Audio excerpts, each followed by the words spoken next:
बहुत समय पहले की बात है। धरती पर जंगल घने हुआ करते थे और इंसानों का नामो निशान नहीं था। जानवर ही जानवर, हर दिशा में हरियाली, नदियां, पहाड़ और शांति।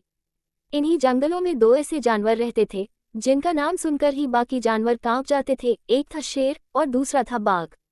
शेर का नाम था सिंहवर्धन। वह इस जंगल का राजा कहलाता था। उसकी दहाड़ इतनी तेज थी कि पेड़ तक कांप जाते थे। वह ऊंची चट्टान पर बैठता, पूरी वादी पर नजर रखता और सोचता, ये जंगल मेरा है, मेरी दहाड़ से ही ये सारा अनुशासन बना हुआ है। लेकिन हर कहानी में एक मोड़ होता है, और इस जंगल की कहानी में वो मोड़ था बाघ। बाघ का नाम था बहादुर।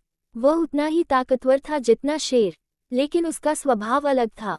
वह शेर की तरह ऊंचे टीले पर बैठने के बजाय नदी किनारे शांति से रहता। वह बहुत चालाक था, अकेले शिकार करता और कभी किसी को बेवजह नुकसान नहीं पहुंचाता। उसकी आंखों में गहराई थी और चाल में नरमी भी थी, सख्ती भी। अब जंगल में हलचल थी। शेर बूढ़ा हो रहा था।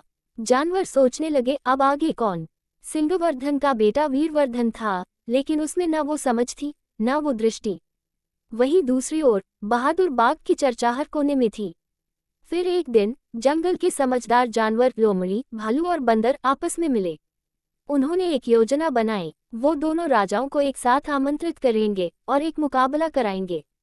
लोमड़ी ने शेर से कहा, हे सिंहवर्धन महाराज, अब जंगल को नई दिशा की जरूरत है। क्यों न हम तय करें कि अगला राजा कौन होगा। शेर को बात चुभी, पर उम्र का असर था। उसने कहा, जो सही है वही होगा। बुलाओ बाघ को। उधर बाघ से लोमड़ी बोली, बहादुर, तुम्हारा नाम जंगल भर में है। क्या तुम खुद को अगला राजा मानते हो। बाघ मुस्कुराया, राजा बनना मेरा लक्ष्य नहीं, लेकिन अगर जंगल को मुझसे भला होगा तो मैं पीछे नहीं हटूंगा। फिर तय हुआ, 7 दिन बाद जंगल की सबसे ऊंची चोटी पर एक मुकाबला होगा। कोई खून खराबा नहीं होगा, लेकिन जानवरों को समझ में आ जाएगा कौन असली राजा है। 7 दिन बीते, तैयारी होती रही। शेर ने अपने बेटे वीरवर्धन को तैयार किया। जाओ बेटा, जंगल का गौरव बनाए रखो, उसने कहा।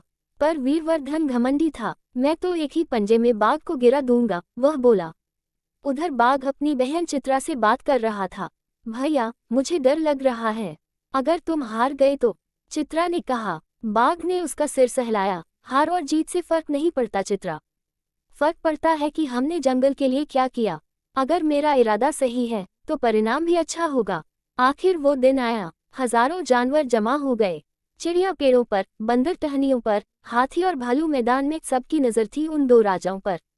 शेर गरजा, धरती हिल उठी। बाघ शांत खड़ा रहा। फिर शेर दौड़ा, उसकी दहाड़ ने आसमान चीर दिया। लेकिन बाघ फुर्तीला था। वह एक ही छलांग में चट्टान के पार पहुंच गया। फिर बाघ ने पलटकर हमला किया, पर सिर्फ हवा में पंजा घुमाया।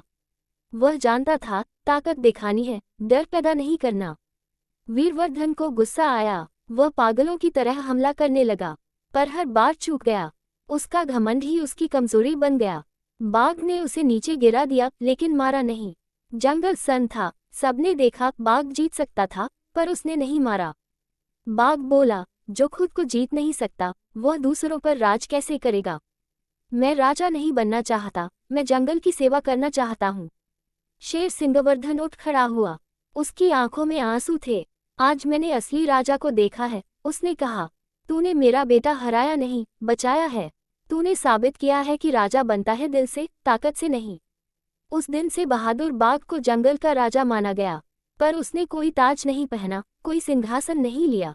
उसने कहा, मुझे बस एक वादा चाहिए, जंगल में अब डर नहीं, समझदारी और बराबरी से राज होगा। उसने नए नियम बनाए, बूढ़े जानवरों के लिए विश्राम क्षेत्र, घायल जानवरों के लिए चिकित्सा और बच्चों के लिए शिक्षा। नदी किनारे पीने के साफ पानी का प्रबंध हुआ। हर जानवर को उसका हक मिला। शेर सिंहवर्धन ध्यान में चला गया, अब वह जंगल के ऋषि कहलाया। वीरवर्धन ने भी सबक सीखा और जंगल की रक्षा के लिए बाघ का सेनापति बन गया। और जंगल फिर से हरा भरा हुआ, जहां न कोई डरा, न कोई भूखा रहा। समय बीता, पीढ़ियां आई गईं, पर आज भी जब किसी जानवर के बच्चे बाघ की परछाई देखते हैं तो माँ कहती है, डर मत बेटा, वो राजा है, वो तेरे भले के लिए आया है। योजक चिन्ह, योजक चिन्ह, योजक चिन्ह। सीख यही है, राजा वही नहीं जो सबसे ताकतवर हो, राजा वह है जो सबसे ज्यादा संवेदनशील हो। जो मरवा सकता है पर बचाता है, जो बोल सकता है पर चुप रहकर सही वक्त का इंतजार करता है। शेर और बाघ की इस कहानी से हमें यही समझना चाहिए कि ताकत और शांति साथ चल सकती है, अगर इरादा नेक हो।